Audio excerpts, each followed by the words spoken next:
I'm not giving up, I'm not giving up, no, not me.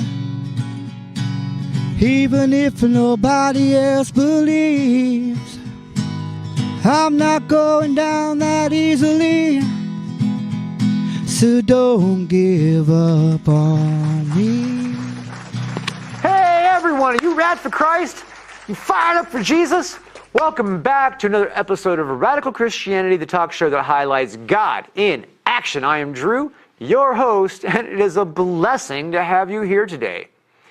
Hear ye, residents of Oklahoma. The inaugurated superintendent of schools hath proclaimed with the powers given to him that a holy Bible shall be kept in every public classroom henceforth.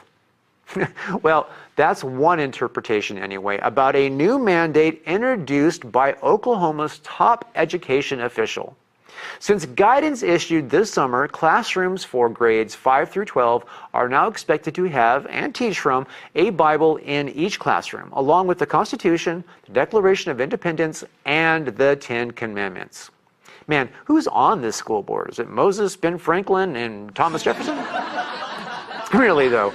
Back then, they didn't even have public school. The only mandates came from God, and our government was just newly being created. According to the superintendent, Ryan Walters, the purpose of the $3 million for the new King James Bibles in the classroom will ensure our students are equipped to understand and contextualize our nation, its culture, and its founding. Every student in Oklahoma will be taught the Bible in its historical, cultural, and literary context, he said. Adherence to this mandate is compulsory. As you might expect, no sooner than the mandate was issued, opponents like the Freedom from Religion Foundation and even some of the larger school districts came out of the closet to voice their dissent, with the Oklahoma Attorney General stating that the superintendent has no authority to issue the mandate as law grants curriculum choice to individual school districts. You know, I have been to Oklahoma, and it was just okay. I mean, what can I say? Both the state flower and the state animal is a tumbleweed. Since being elected in 2022, the superintendent has also removed gender ideology and pornographic materials from the classrooms, which is important. Some have said that the superintendent should be focused more on important matters affecting students like school safety, food security, and Oklahomelessness. State law already allows for scripture to be taught in school as long as it is for educational reasons, such as learning about the Bible stories, and not for religious reasons like preaching. What do you think? Does the Bible belong in every public classroom and curriculum as a historical textbook? Or does state censorship and required teaching water down its message of salvation? Please come find us on social media and tell us what you think, all right? We'd love to hear from you. What would you call someone who only believes in a fraction of the Bible anyway? An atheist, of course. Okay, that's it for now. So tell me, you rad for Christ? You fired up for Jesus? All right.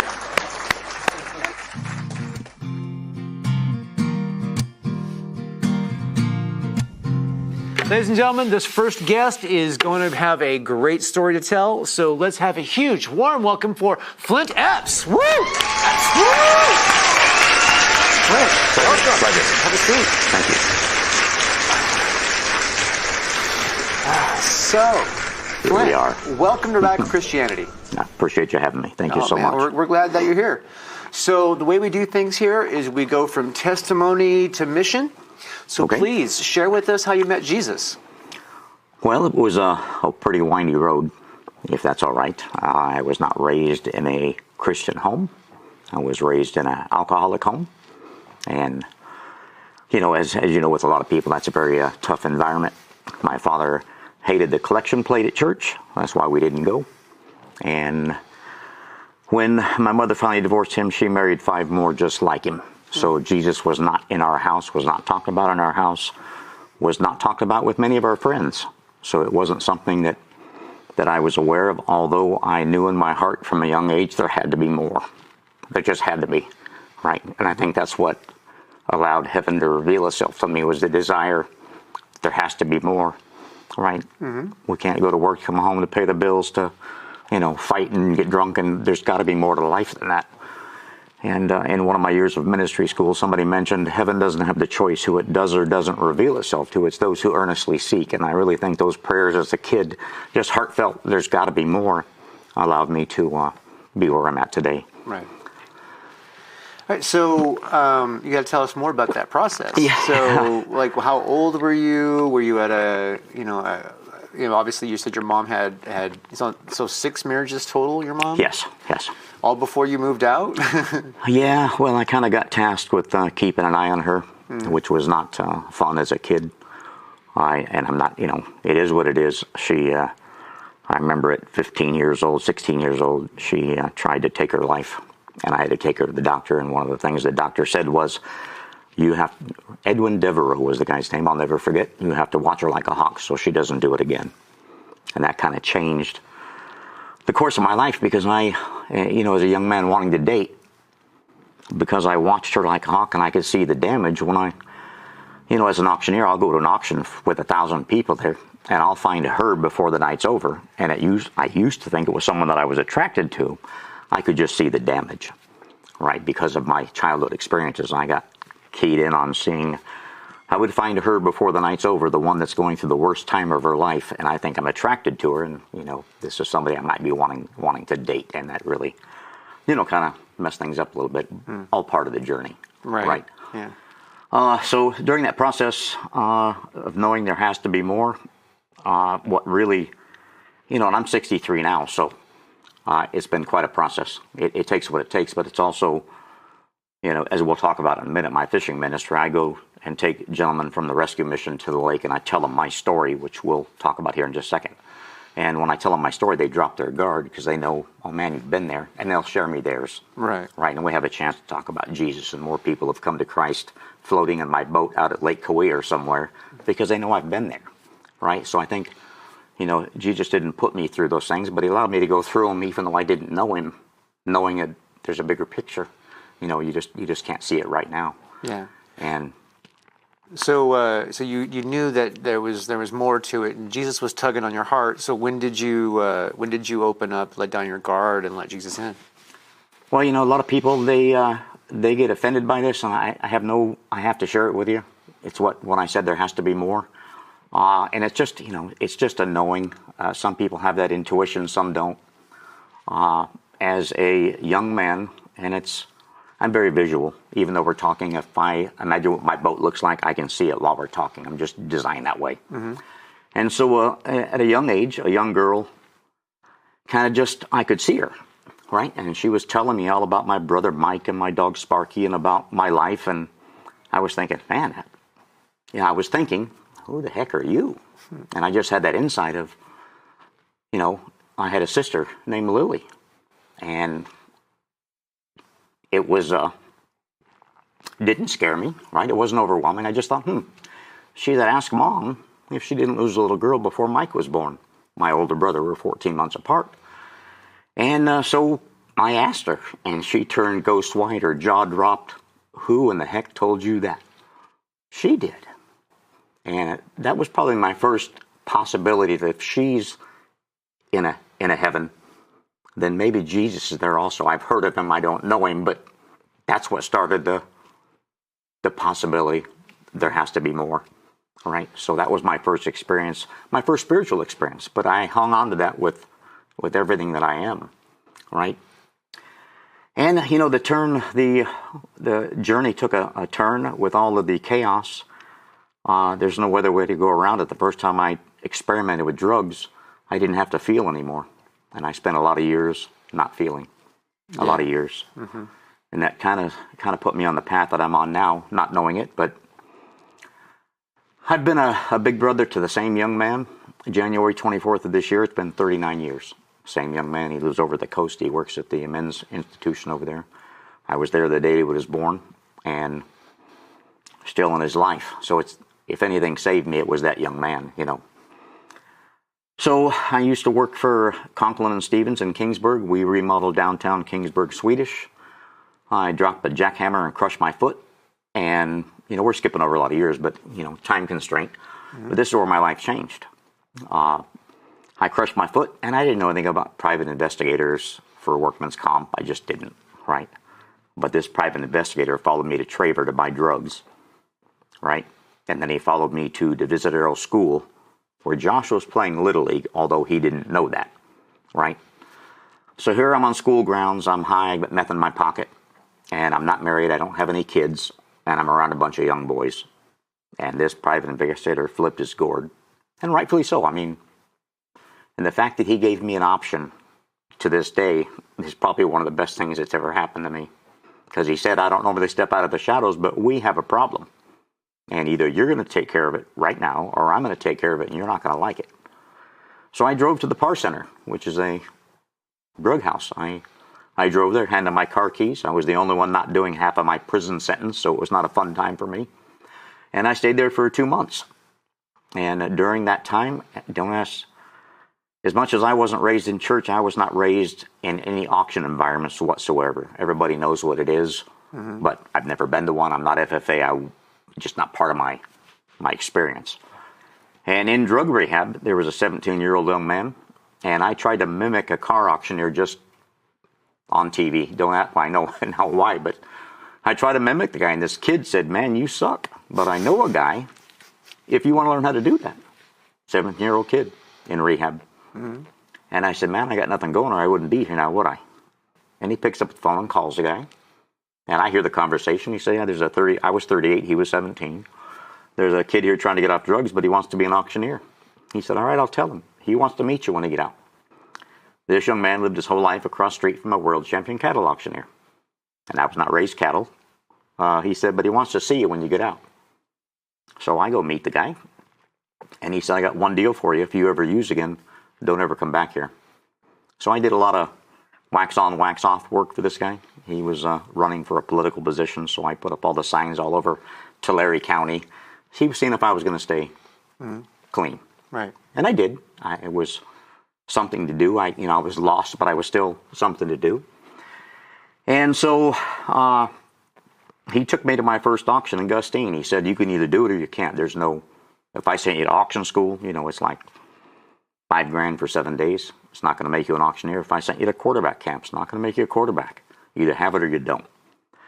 And so he said, let's just see if you can pick it up. So we were, and I get choked up, God doing for me what I couldn't do for myself. We're sitting at a stoplight, which was 1 block from Josh's house, Chynoweth and 198. I spent my whole life going to that intersection to go see Josh when he was little. And I look over, and this man, I won't say who he is because I didn't ask for his permission, but he had tears running out of his face. We're both the same age now, 63, so I knew he was Portuguese Catholic, and that's all I knew about him. And in the dairy business, which usually they have a little bit of money, right? So he's got tears running down his face. So I asked him, man, did I say something offensive? I mean, what gives? And he said, well, Kenny knows what you don't know, that I used to have the same problem that you're having. And he thought maybe I could help you stay clean and sober. I'm like, man, that's great, but why are you crying, right? And what he told me next is one of the reasons I went to ministry school. He, and I can't say it without getting choked up. He went like this. He said, I've been asking Christ for quite a few years why I got plucked out of that lifestyle when my friends lost their dairies, they lost their wives, they lost their families, they lost everybody. And I got plucked out of that lifestyle. And I don't know why. He said, but he's telling me as we're sitting here at this intersection right now that he saved me because you were coming along.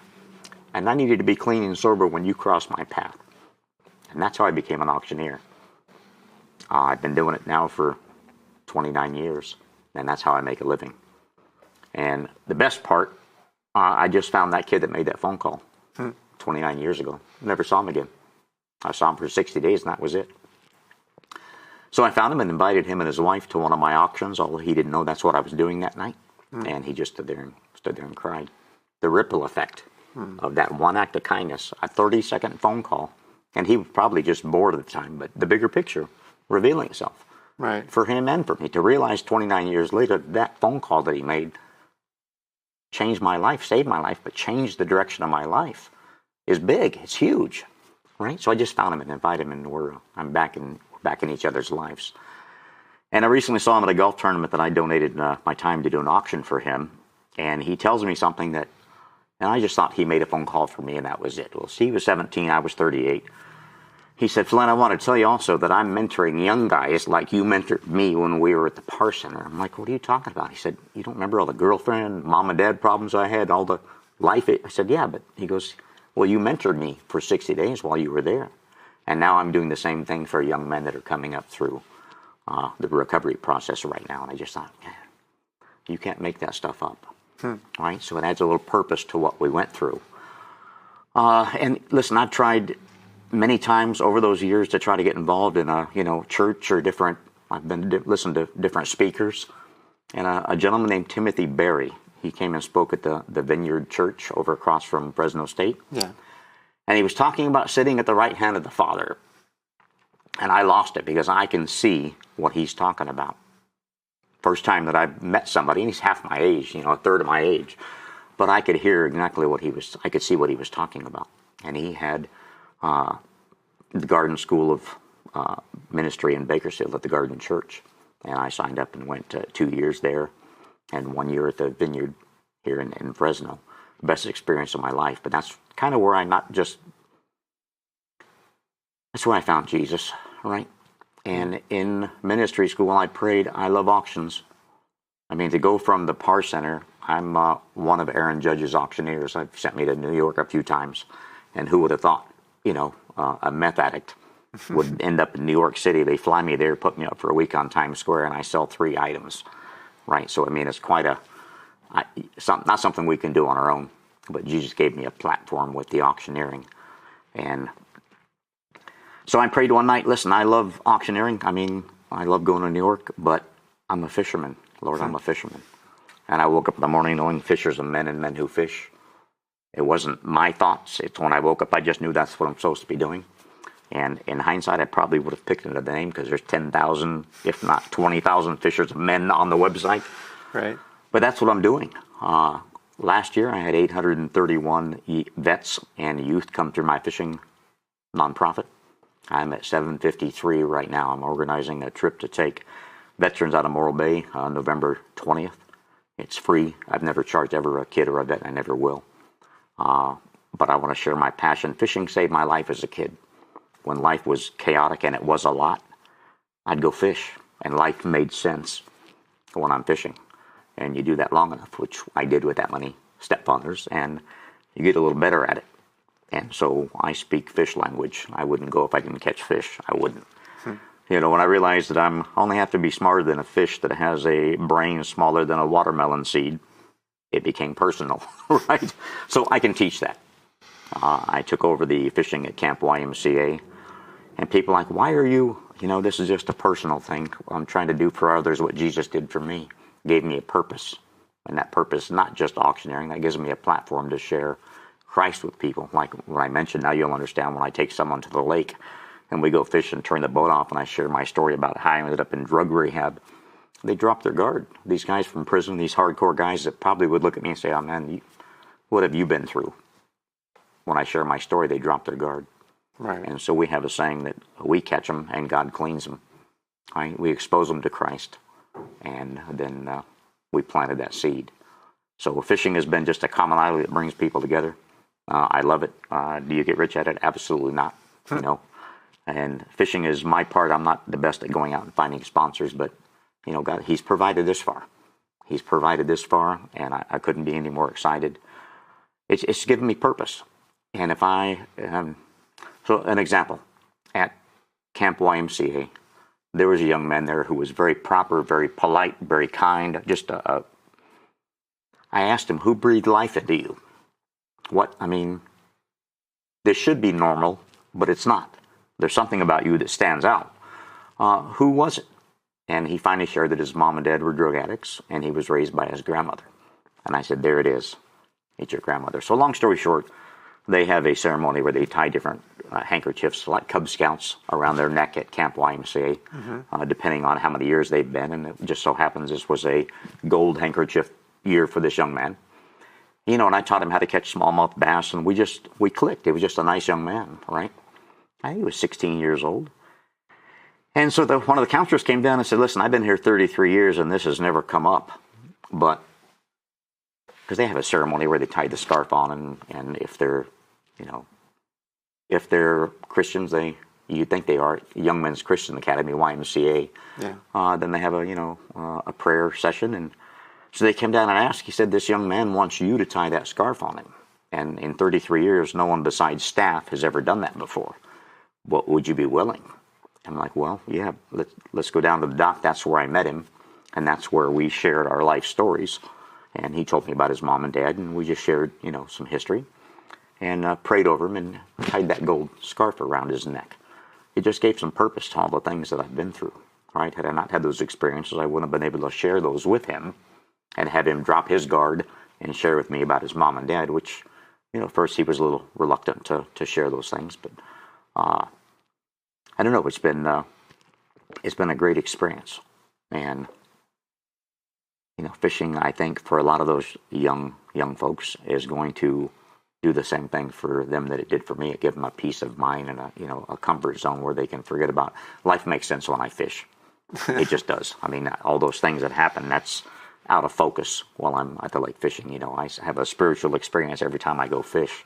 You know, that and I just have to be smarter than that fish with a brain the third the size of a watermelon seed. So yeah, so it's been quite a process.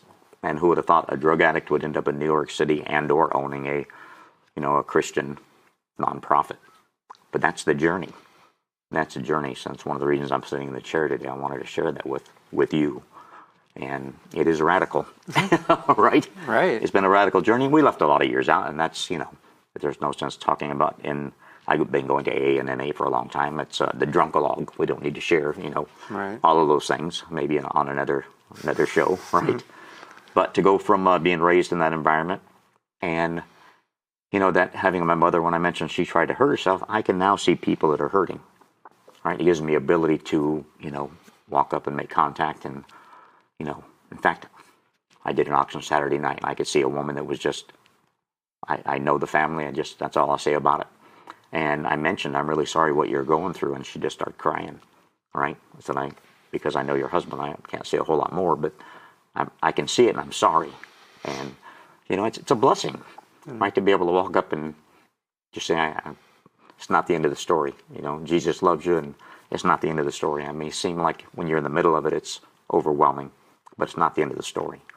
So that, in ministry school, and a young lady named Annie Byrne from back east, she said, and that's where I got it from, at Timothy's ministry school, heaven doesn't have a choice who it does and doesn't reveal itself to. It's to those who earnestly seek. And when I said there has to be more, if my sister's there, maybe Jesus is there, and if Jesus is there, then we're on to something. Right? So I'm excited about that. Right? It's a little method to the madness. Right? Mm-hmm. I know, probably sound crazy. I went to, and this is what happens to me a lot, and it's Jesus. There's no other.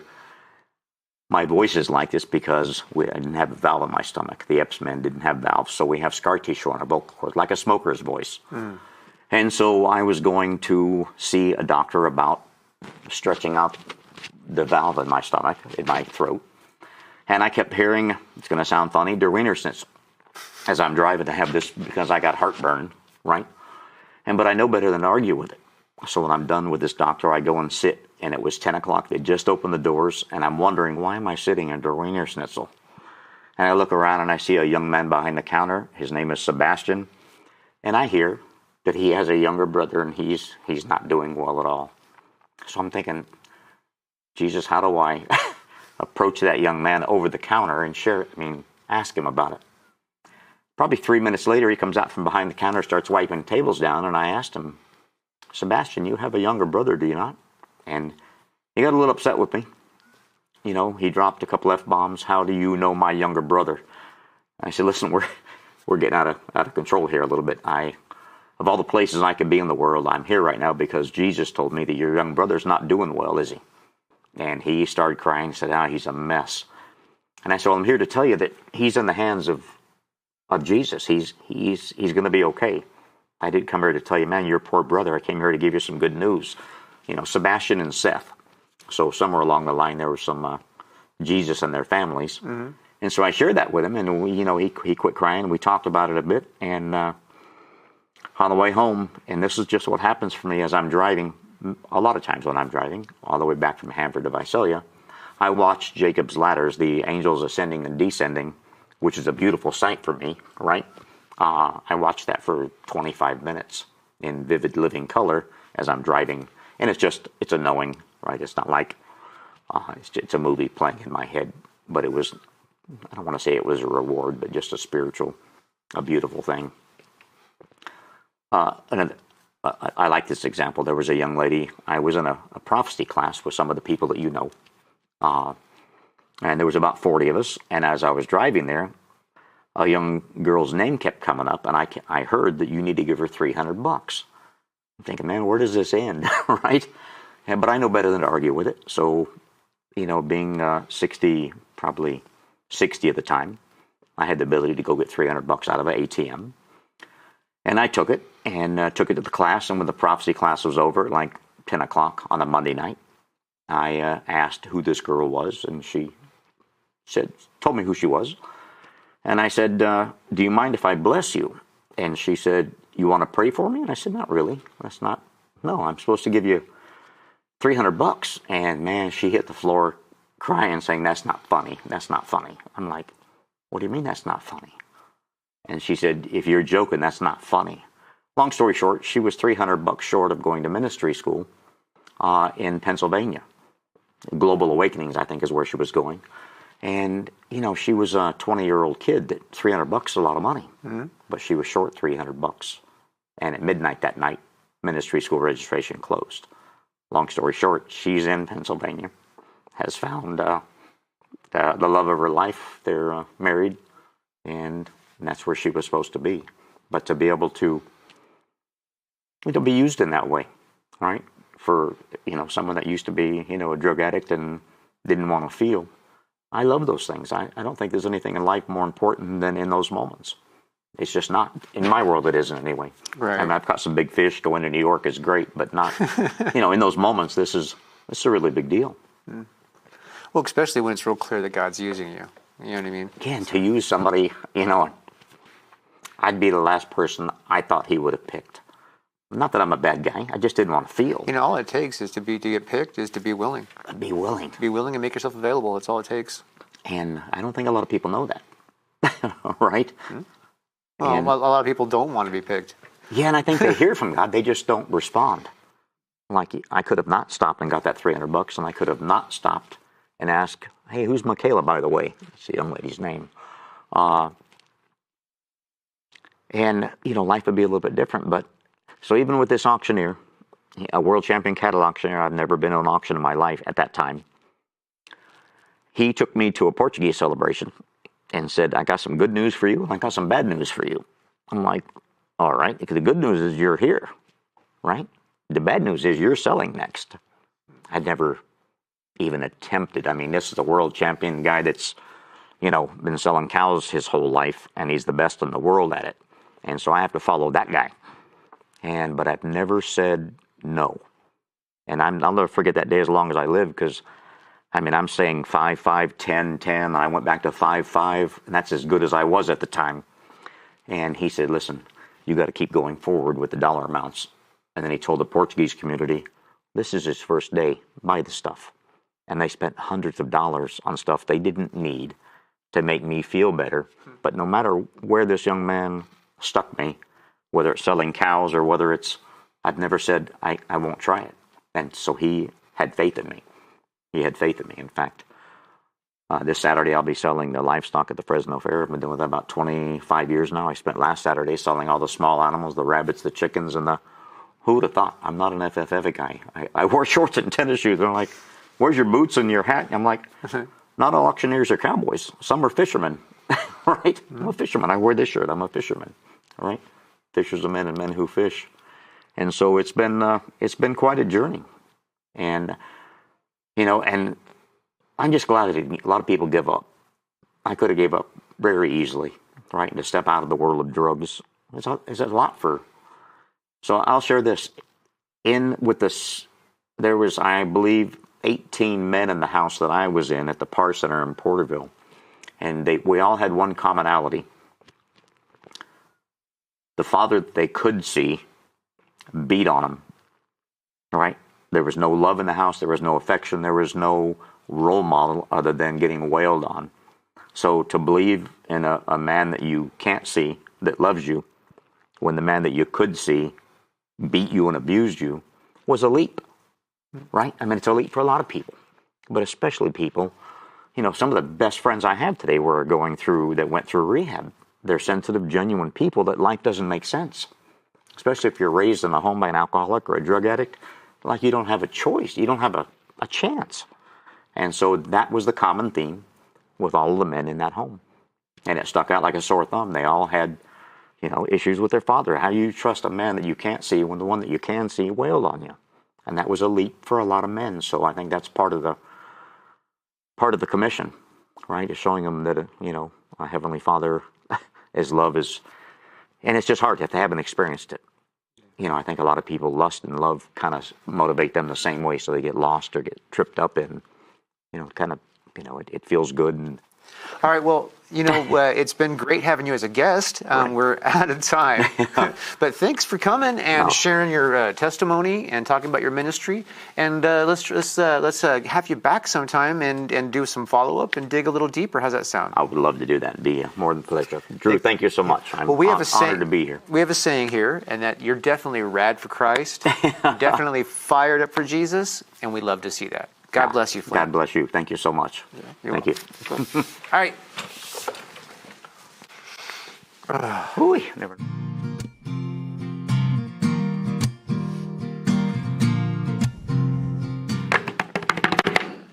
Housekeeping time. Now, this is the time when I remind you that Radical Christianity operates off of donation, and it would really be awesome if you could help us out, help us keep this show going. If you have 5, 10, 15, 20, $100 that you can spare, we could really use it. So all you got to do is go to our website. That's radforchrist.com. That's RAD, 4Christ.com. And there's a little donate link up at the top where the navigation is. You click that donate link and it will take you to the Mr. E Christian Media donation page. Now, Mr. E Christian Media is the 501c3 nonprofit that we operate within. And it would be awesome if you could help us keep this show going. So, and you select Radical Christianity from the drop down on that donation page, and every penny you put towards that will go towards this show. And we would appreciate your help in a huge way. If you can do it, fantastic. If you can't, we hope that you're still blessed. Anyway, if you can't give any money, there's other ways you can help with the show. You can share on social media. You can tell a friend. You can send an email to somebody and tell us about it. You can make your sister sit down and watch the show with you. You can turn it on in the hospital room while your mom's watching. I don't know. Maybe that's probably cruel. I don't know if you can even find it in the hospital. But anyway, however you want to share the show, I got a little silly there, but that's what happens when I'm talking. Anyway. The other way that you can help us is also you can pray. We could use your prayers. Our guests have things going on. You can pray for them. Definitely pray for things going on in the world, but we could definitely use your prayers. All right? Anyway, thank you again for joining us for this episode of Radical Christianity. Now, on with the show.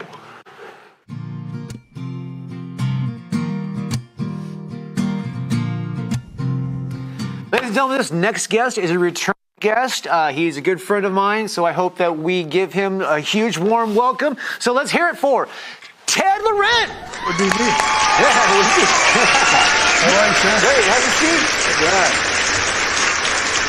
With introduction. So, welcome back to Radical Christianity. Yes, good to be back. Yeah, you were here for our Christmas episode. Is that when it was? That's how long ago it was. Yeah. Wow, it's been a long time. Almost a year. Right? Christmas is boom. You walk into any store and you already think it's here. Yeah, it's like it's not even Halloween yet, and there's Christmas decorations out like crazy. What is up with that? Commerce. It's true. It was a rhetorical question. You're right. I still don't like it. But, well, some people don't like to celebrate Halloween, so they want to get a start on Christmas. Yeah, it'd be nice to just go and end around all the goblins and ghouls and death, but there's commercial, there's commerce. I mean, Halloween isn't there's just money goblins to be and made. ghouls. Halloween isn't just goblins and ghouls True, and death. but Sometimes it's just laughs and candy. You know? Yes. Those Pizzagate, just laughs and candy. Pizzagate. Yeah, how do you want to start off, brother? You want to just dive in?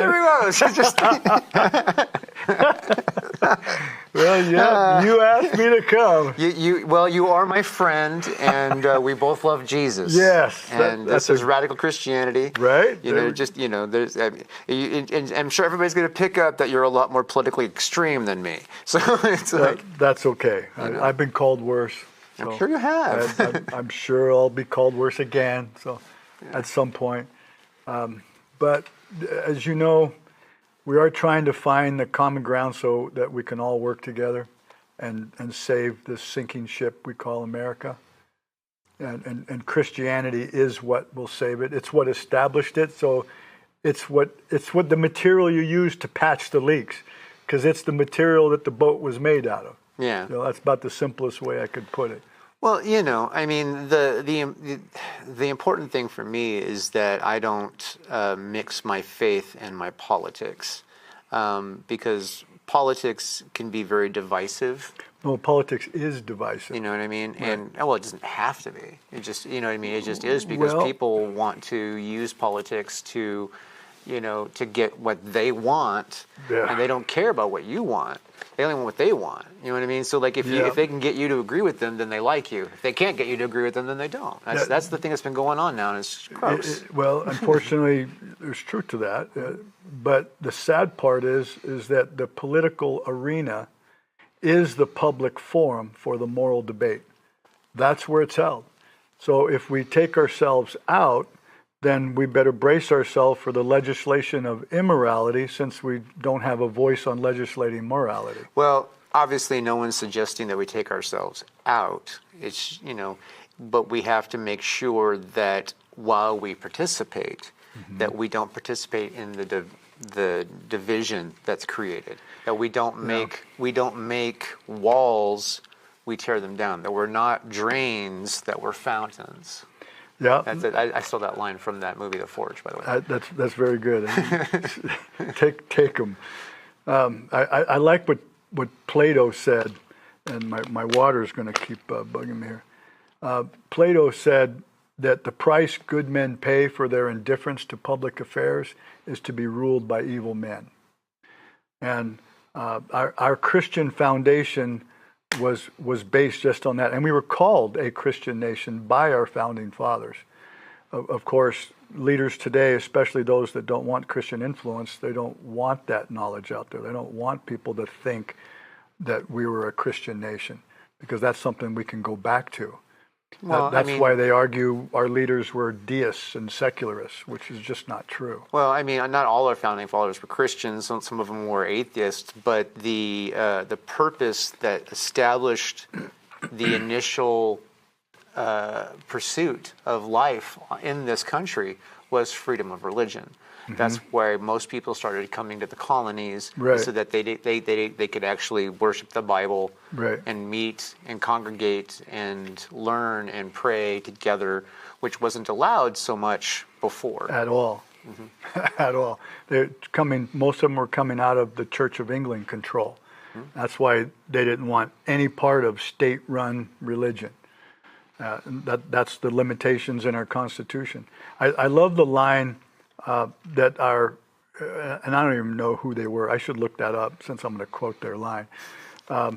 There was an answer given by several delegates answering the king, who was demanding their loyalty. He was reminding them, I am your king. And the colonists were having a hard time with the kingly ways of doing things, And they wrote him back and said, we will have no king but King Jesus. That was the elected delegates of the time. Imagine that today. Sounds good, hard to imagine, but that's in our blood, in our DNA as a nation. So it's fun to try to learn more of that, because you're digging in and you're researching, and it's a beautiful thing. I love learning that. And that's why we're doing our Great American Freedom Revival, because we're bringing history, current events, and biblical prophecy. Now let's hit that schedule real quick. That's going to be the Saturday the 19th. Saturday the 19th. A week from this Saturday. Right. Yeah, it's around the corner. We established that date October 1st last year. That's how long it's been in the works. And then getting the right speakers was a lot of work. That's hard, and it's a lot of money. It's a few days before the ballots are which was available. part of our consideration. Right. But we wanted to secure that room, the Liberty Ballroom at Clovis Veterans, and you can only do it a year in advance. So when you're approaching them in the middle of September, and you're trying to look, okay, maybe we want to be fairly close to the election, so we're having some impact. And they said, well, you can't do it unless you do it on October 1st. So okay. So we were looking at September, but we settled, the first Saturday possible was October 19th. But it took October 1st of last year to do it. Yeah, well, October 19th is actually a good day. Wasn't it October 22nd? Is that the day that they start taking the ballots? I don't know anymore. Because the mail-in ballots are early voting and stuff. Supposed to be in the mailbox today. Oh, yeah? Supposed to be coming to us, and then we fill them out and turn them back in several times, I guess. I don't know how that works. Turn them back in several times? I don't think that's how it's supposed to work. No, it's not how it's supposed to work. I'm not sure what's going on behind the scenes over there, but I still tell people who have legitimate complaints that we have difficulty with election integrity. They say, well, our vote doesn't count and all those things. I grew up with that age that if you don't vote, you can't complain. Right? I don't know if you ever remember your parents telling you that. That is exactly, if you don't vote, don't say nothing. Right. Yeah. But the complications about voting is perspective. Your vote does count. Right. It counts more locally. It does. Than it does nationally. Especially, yep. Nationally, your vote does not count as an individual vote on the national scale, except for like Congress. Yep. It votes as part of the collective for your state, and and the states get to decide how your votes are tallied and how that works. So that's a state-run thing. Mm-hmm. So that's the whole electoral college. Right. That's system. where we have electoral college. Right. Exactly. And so if part of California is dominant over the other one, that's where the votes go. Right. So in some cases, if you're somebody who votes for, like you're saying, well, why vote for president in California? It doesn't matter. Right. Well, that's possibly true. Yep, but you still can vote for your mayor, your assemblyman, your congressman, the school board people, the judges. These are all important. Sheriff, right? Police chief. Yep. Everything that's votable, vote. Votable. I like that. Yeah, votable. And then you gotta definitely. I always tell this to people. Everybody's all like so focused on the hype of national politics. Honestly, I have never seen the national politics affect me directly, except the pandemic itself. You know what I mean? Yeah, well, that was a big one. Yeah, really affect me. And there's always little things, but, sure. But the local politics, that's the thing that it seems like almost everybody kind of brushes off. You know what I mean? It's like we don't want to. You don't hear people. Really hammer local politics. Right. It seems like voting only happens every 4 years, right. And it's about the president. Right. And it's not. That is like, in my opinion, for the individual, that's the least important election of all of them. No, I agree with you. That is the right opinion, and when you get involved with the groups, you hear them saying the same thing, is trying to get people involved. It's like, because these elections matter, and we talk about all the local offices. That's what's important. So I agree with you. Mm-hmm. And if you notice that a lot of the local elections are not partisan. Yeah, it is. Interesting. I was at some of them are. Well, they don't. Certain positions, they're not required to state their partisan alliance. So it's up to the voter to educate himself, because party platforms, where people stand, are important to know. From a Christian perspective, we're against things like abortion. And so there's a party that says they don't want it, and there's a party that says, yes, they want it. So anybody aligned with that party, we want to be sensitive I've to. actually discovered that it's not, the abortion argument is not a party line system. It's not. I would say it's more of a faith-based system, and you will find faith on both sides. You know what I mean? Well, that agree that way. I'm not going to argue that with you, because even in the general party that I support, they're mixed in that. So right. No, I get it. Yeah. But there has to be uniformity somewhere down the line, and back to preaching Jesus and the purity of the gospel and what the Bible's principles really state. There's got to be some agreements that we can hammer out and try to patch the boat, like I'm saying. Yeah, I mean, if we could just get like actually teach people that are Christian. I mean, everybody else is kind of hard to push Christian values, and sometimes it's hard to teach the Christians, let alone the ones that aren't Christians. Tell me about that one. No, but I mean, if we could just teach the Christians, right, that when they're voting for something, they should actually look at the Bible for how they should approach voting, right, versus try to get the Bible to agree with their preconceived opinions. Yep, that's an excellent point, and that's one of the reasons why I have one of my speakers is Rick Green. I don't know if you're familiar with him. He works with wall builders, and he has another thing that he does called Patriot Academy, and he's training young people in the Constitution and the biblical connection. It's pretty amazing. It's a great program, and these kids are going through it. And then they're going out and they're getting involved and they're doing, a variety of things. Everything from running for an office to just being, another teacher out there and informing people and getting involved some way.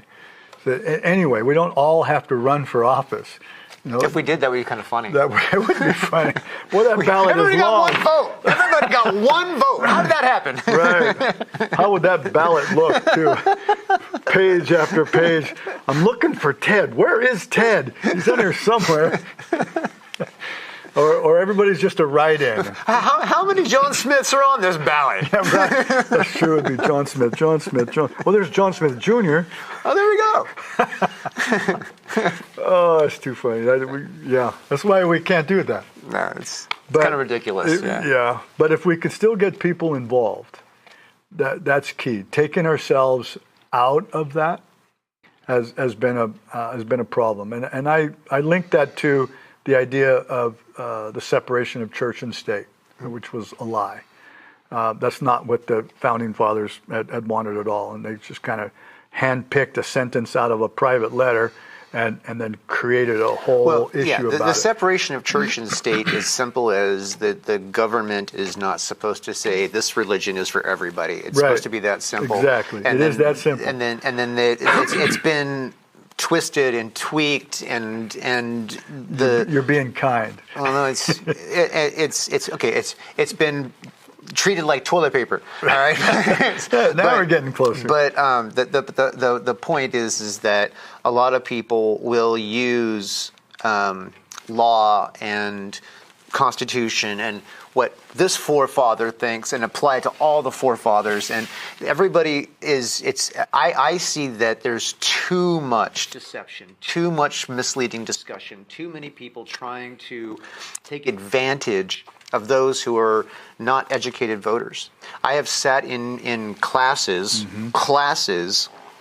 where the person leading the class believes that they're talking something that they understand, but then a little bit of research on what they're saying, you'd be like, okay, well, you do realize that what you're saying is wrong if you actually have done the research.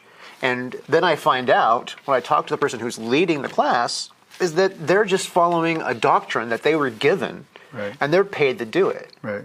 You know what I mean? And it's on both sides. It's quite common. Sadly, I would say it's in our party more than the other, which is sad. You know what I mean? It happens in our party more than the other because our party kind of throws money around differently than the other party does.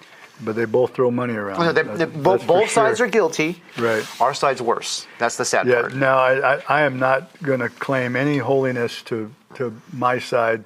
In fact, it's a hard claim to claim holiness to the church as a whole. So there's a lot of repentance that has to take place in the body of Christ and church leadership so that it starts to work up and starts to impact political leaders who know that their political life is incumbent upon their constituents who by and large are strong believers. Mm-hmm. So, but because that strong believer crowd has shrunk, not too many are afraid of that group anymore. Yeah, well, whereas it used to be. The problem that I see more often on both sides, obviously, and I think that our side was guilty of it first, and now both sides are solid guilty of it, is that we're afraid to push back to our own party. It's gone so tribalism that everybody's afraid to push back. I'm not afraid. But, no one listens to me anyway. Drew's not afraid, but no one listens to him anyway. Right, that's what I was saying. See? I thought you needed a witness. I get it. Yeah, but I mean, it's like, it's there are elements in both parties that are extremely toxic. The left has over liberalized mentalities for school and that kind of stuff where there's just dangerous elements being induced as they're acceptable. Right. But then our side has misleading people and we're chasing the educated people out of our party because we're trying to, throw what sounds good. Right, but it's misleading. It's half truths. You know what I mean? there's that. But I would say our party as a whole doesn't push back enough. Yeah, I would be the guy that the bulk of the people in the party don't want someone like me. I would say that the bulk of our leadership in our party are sellouts. Oh yeah. Yeah, I'm not gonna argue there. Yeah, we can start naming names, but that's not gonna. That's not gonna help anything. No. So how do you change that? I think that we keep the argument kind of toned by being vague.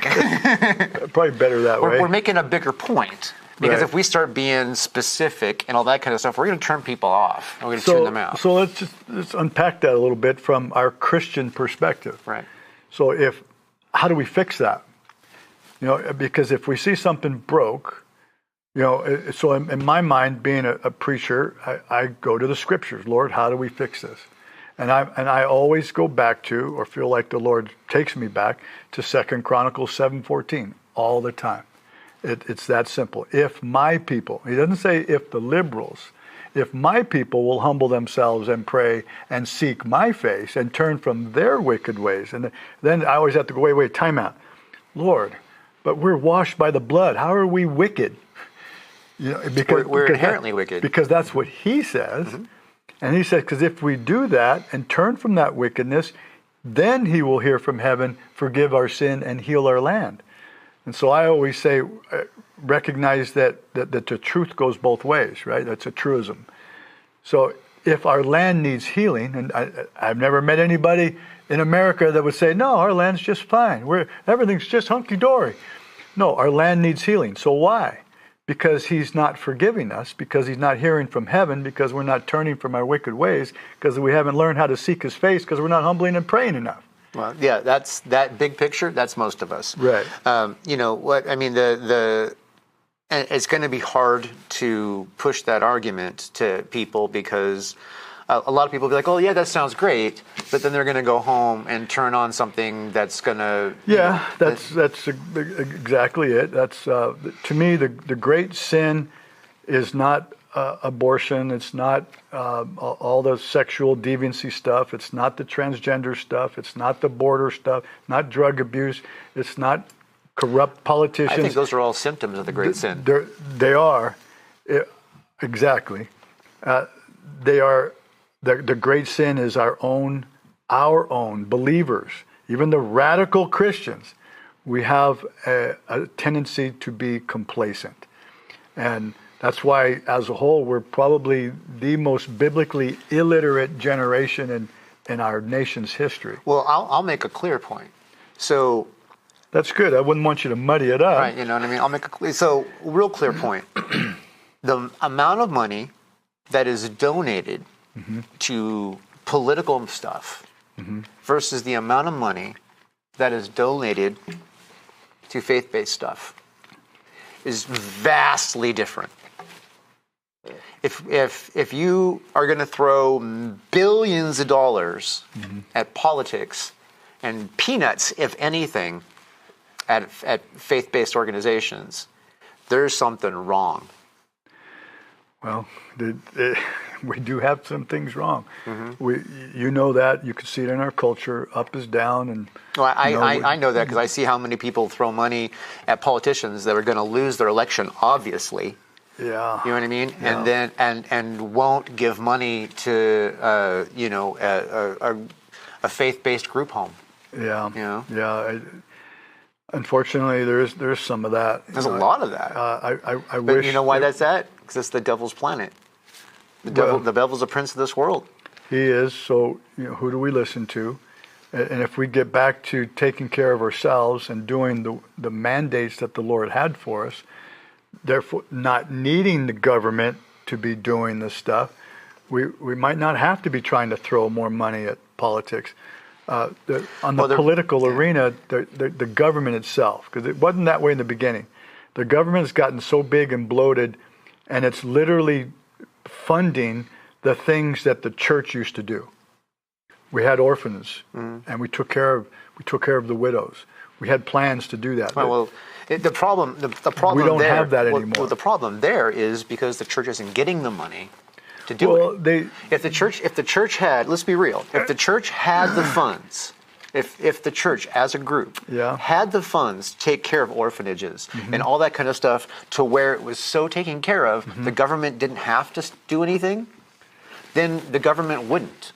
I mean, that's the reality of it. Well, I mean, you got kids who aren't getting food in school. Two sides of that coin, and I know that there are some historical references to orphanages that struggled.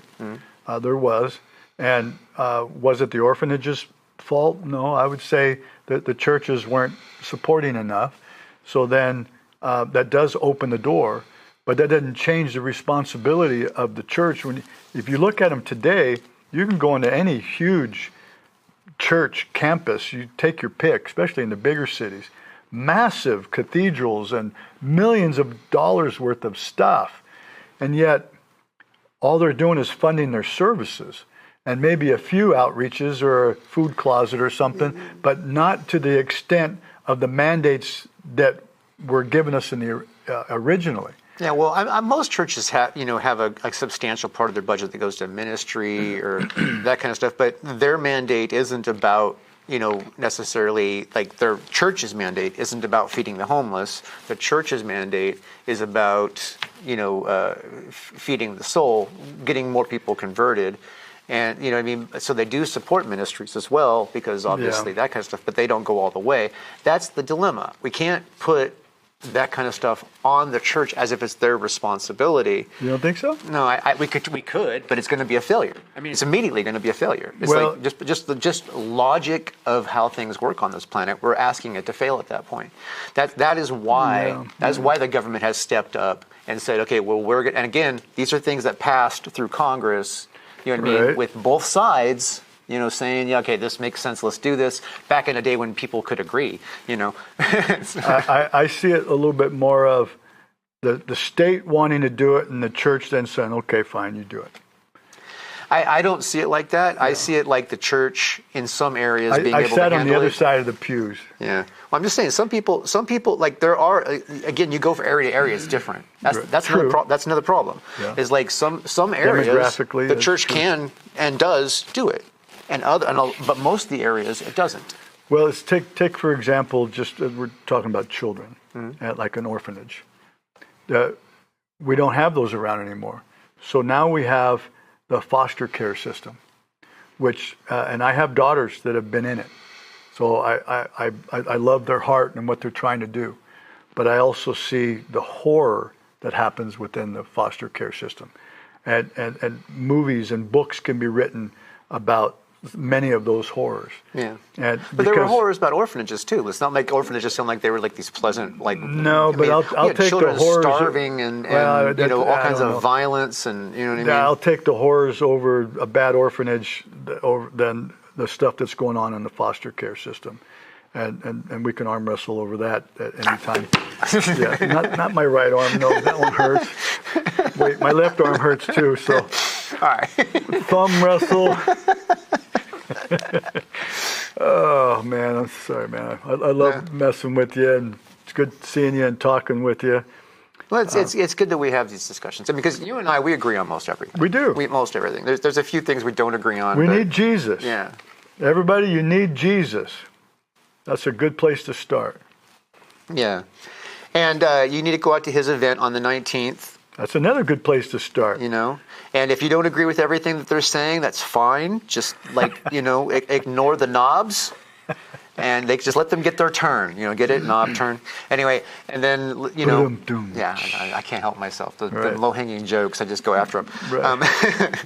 But then there going to be a lot of, hey, you know, let's put Jesus first in this. If we can put Jesus in design, in thought, if he is what we're thinking about when we vote, you know, it's like there's, you know, it would be great if we had like an actual like Jesus friendly candidate to vote on. That would be awesome. So, you know, the problem is we don't. Well, even when there is, and because I get to meet many of them, even when they're God-fearing guys, they go to church and they love the Lord, and they get into the mix, and it's so ugly. Yeah. And people pick on them, they point things out, and you got the Christians that go, well, I don't like him because he said this, and I don't like him. I mean, even with the own party, we were talking about that. You got to have tough, thick skin, because you're going to get in there with all this great intention, and you love the Lord, and you just want to be kind, and you want to get along, and then you're going to get picked on and pointed at and prodded, and just like, oh, And man. the job itself is kind of almost contrary to kind of how am I going to do my job and be loyal to Jesus? And yeah. some fail. Some really struggle. They get tripped up. I get it. It is a tough thing to do. And then if you're going on a national scale, then it's about, you know, fundraising more than it's about, you know, legislation. It's just Fundraising. fun. It is.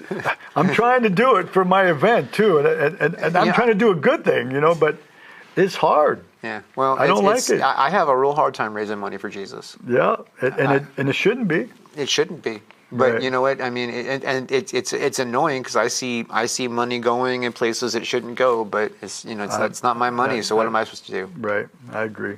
We just keep trusting God and go from there. Right. But, you know, to close, I don't know how far we are opening or closing. Well, that was a good opening. No, so on the event, okay, so you got some good speakers. What else you got going on? You got any music acts? What do you got? We're going to have a little music at the end when I try to close things You gonna push off. the tape player?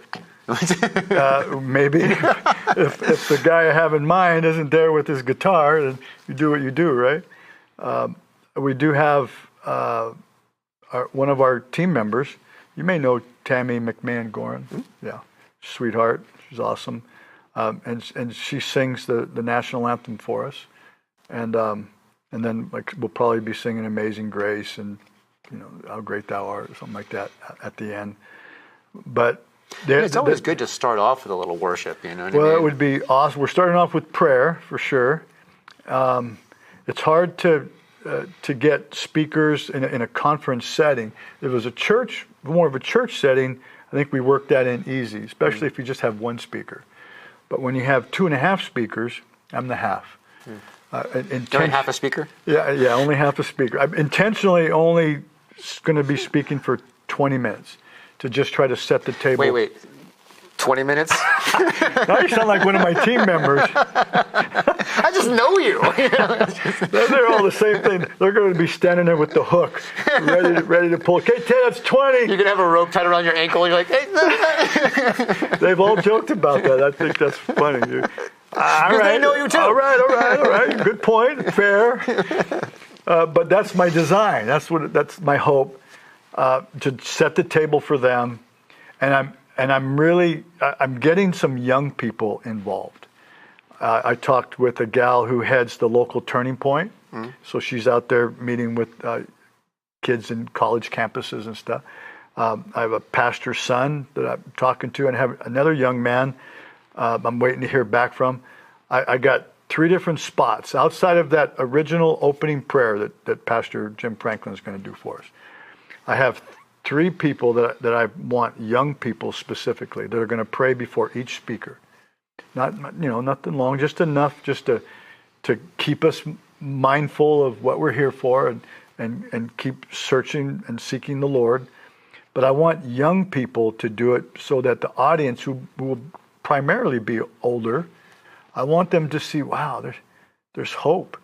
This is some mature, fiery young people, not just the pants down the legs kind of young people. There really is some people who love the Lord and it can express it. I want to encourage the audience in that, and they're excited. They're looking forward to doing it. It's not going to be a big role, but I think it's going to have a major impact in the overall event. So, and then Rick Green and Star Parker, and that's it. So, because they bring a lot to the table, and which is why we picked them. And I'm excited. I'm looking for it. It's difficult, the whole process, but once we get there, it'll be like, oh, whew, okay, we made it. Now it's just going to flow, and the Lord's going to take over, and I'm believing He's going to bless a lot of people, strengthen and encourage people, and that's what we want to do. Well, Ted, we are out of time. Oh, already? I just got here. Actually, we're 5 minutes over. But, I expected that. I mean, come on, we're talking about Ted here. No, okay. Only 5 minutes? We got Only 5 minutes? We got more time. Hey, come on, last time you were on here, you almost got the whole episode. Right. Yeah. But we'll have you back. Well, thanks, I mean, man. we not only, I enjoy sitting and talking with you, and you're my friend, so it makes it easy to have you back on. Yeah, see, and we're friends. Yes. And we don't agree on everything, and yet we're still friends. Right, as it should be. As it should be. Right. Agreed. Ted? Drew? Yeah, you're definitely rad for Christ. You're definitely fired up for Jesus. Yes, sir. And we love to see that here. God bless you, brother. Hallelujah.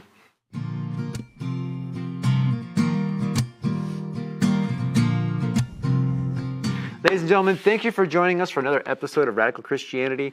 We're so pleased that you joined us today. It means a lot to us. I would like to take a moment to draw your attention to the southern states right now. There's a lot of disaster going on right there between the hurricanes and other horrible things going on. I really, really, really think that if you are someone who has the means to donate a little bit for that, it really could be used right now. So if you have a favorite charity or something like that you believe in, that you're confident in, just give them a little bit of money so that those in need who are suffering this time, that don't have a place to stay because their house is flooded, or they don't have food because there's, everything that they have is not accessible, or they're just in a horrible situation because they've lost everything from this. There's a lot of people that have passed away, and so there's just a lot of need. So if you can help, that would be really awesome. Also, one thing that all of you can do is pray. They really need your prayers, so please take some time to pray. I mean, Tennessee is down there. Tennessee had that month of fasting and prayer. Maybe we could kind of celebrate them a little bit by, praying for them as well as the rest of the southern states, okay?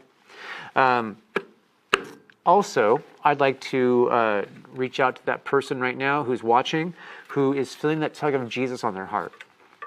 Hopefully you got something really great from this the episode with the guests and whatever, but also I think that if you're feeling that tug, that's the Spirit telling you that it's time to come home, time for that relationship to really get started.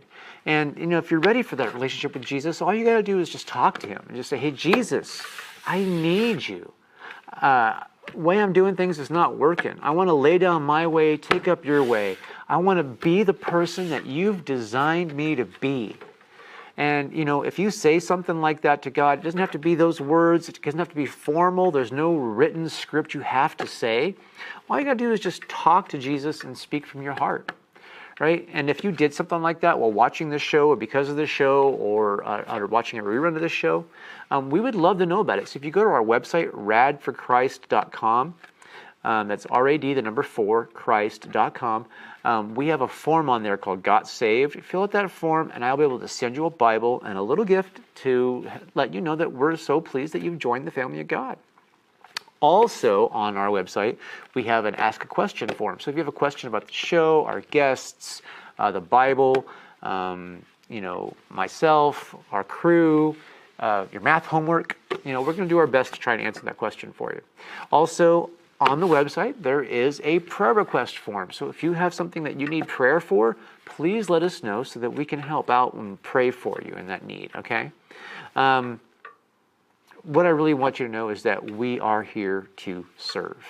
And this is the most important part of all. Never forget this. And that's Jesus Christ loves you. And so do I. Thank you for watching Radical Christianity. We will see you next week. And I'm not giving up, I'm not giving up, no, not me. Even if nobody else believes, I'm not going down that easily. So don't give up on me.